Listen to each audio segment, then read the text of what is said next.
नमस्कार, the news now के bulletin में आपका स्वागत है। मैं हूं आपके साथ रोमी केरनी और आइए नजर डालते हैं इस समय तक की बड़ी खबरों पर।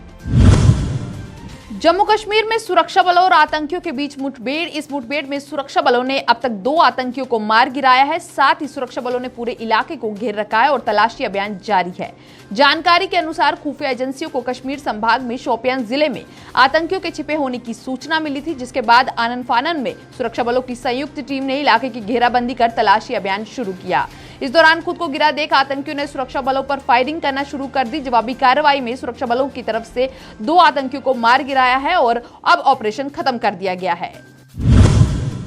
थल सेना प्रमुख जनरल एमएम नरवणे ने गुरुवार को सैन्य अधिकारियों एवं जवानों को नियंत्रण रेखा पर दुश्मन की किसी भी नापाक हरकत पर तीव्र प्रभाव से जवाब देने का निर्देश दिया है। इसके साथ ही कोविड-19 के संक्रमण से निपटने में नागरिक प्रशासन को हर संभव कोशिश देने की भी बात कही गई है और साथ ही साथ सैन्य बलों में भी शारीरिक दूरी के सिद्धांत को पूरी तरह लागू करने के लिए कहा। उन्होंने कहा कि जम्मू कश्मीर में शांति, सौहार्द और सुख समृद्धि का नया दौर आ रहा है।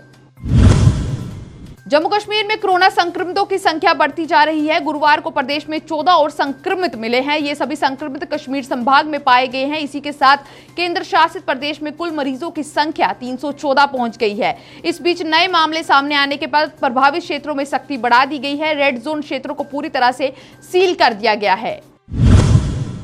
देश भर में कोरोना वायरस से संक्रमित मरीजों की संख्या में लगातार बढ़ोतरी हो रही है, पर अच्छी बात यह है कि अभी तक भारत तीसरे स्टेज में नहीं आया है। वहीं केंद्रीय स्वास्थ्य और परिवार कल्याण मंत्रालय की ओर से जारी आंकड़ों के मुताबिक पिछले 24 घंटे में 1007 नए मामले सामने आए हैं और 23 लोगों की मौत हुई है।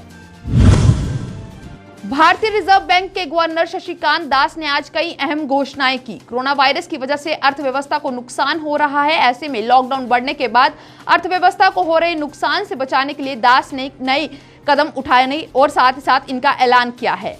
उन्होंने वीडियो कॉन्फ्रेंसिंग के जरिए प्रेस कॉन्फ्रेंस की। उन्होंने कहा कि आरबीआई कोरोना वायरस को लेकर सतर्क, रिजर्व बैंक इसकी करीबी से निगरानी कर रहा है। दास ने कहा कि 2020 वैश्विक अर्थव्यवस्था के लिए सबसे बड़ी मंदी का साल है।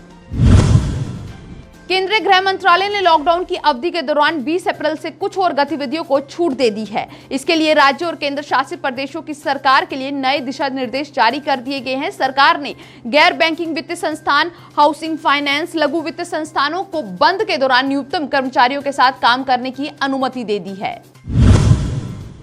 कोरोना वायरस के कहर से पूरी दुनिया इस समय पीड़ित है। वहीं इस कोरोना वायरस से सबसे ज्यादा प्रभावित अमेरिका में गुरुवार को मरने वालों लोगों की संख्या 32,917 पहुंच गई है। जॉन हॉपकिंस विश्वविद्यालय से प्राप्त आंकड़ों के मुताबिक बीते 24 घंटों में संक्रमण के कारण 4,491 लोगों की मौत हुई, जो वैश्विक महामारी के कारण एक दिन में मौत का सर्वाधिक आंकड़ा है।